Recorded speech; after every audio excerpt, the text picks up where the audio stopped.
Well,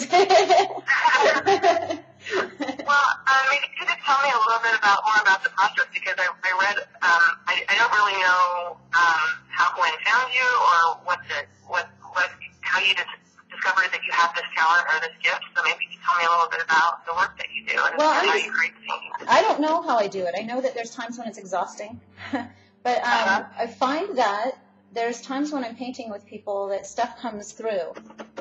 It depends, I think, on how.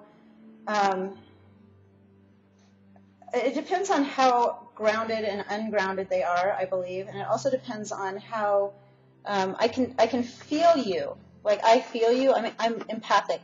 Everyone's empathic. Artists are incredibly empathic. Okay, if you put an artist in a room full of music and you had them paint, it would match the music. That's just the way that it goes.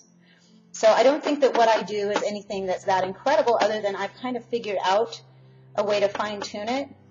And I'm also a bit of a philosopher and have spent the majority of my life in service to others, giving them back themselves. People have just recently said that I have a way of bringing about a what did they say?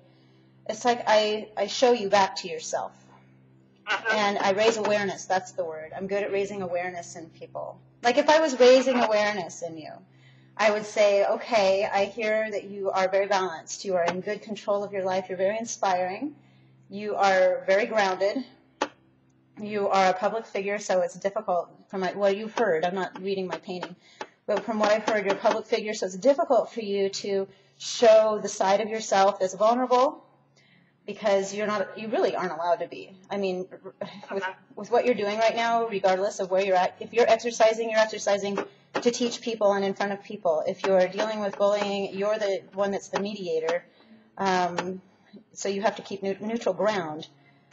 Dealing with your family, you have to stay in control, because you can't, there's no place in there for you to sit down and just, I'm wondering about the bubble baths. I'm curious about the breathing. I'm wondering about the inner space that goes on with you, because your inner space for me is still coming out. It's beautiful, but at the moment it's still painting through muddy, where the conversation that's about the out there stuff is real strong, which tells me that you have a lot of strength in dealing with the material world, that you're a very private person. And for me, to capture the inner space of you as well, then that's something that I have to talk to you about, because like I say, I'm empathic. I'm not psychic. Right. I don't claim myself to say, well, here's the gist of what's going to happen to you in 5 years. I can say by reading the painting what's happening is I see a storm, because what's going on is there's this hard wave of energy coming up, and when I started painting the blues and working up into the empty space area that I wanted to fill, it became kind of round and swirling instead of just rippling and controlled, which is, what's going on, I believe, with you. I could be wrong, but because my brush dances with the conversation, it actually shows me what we're doing.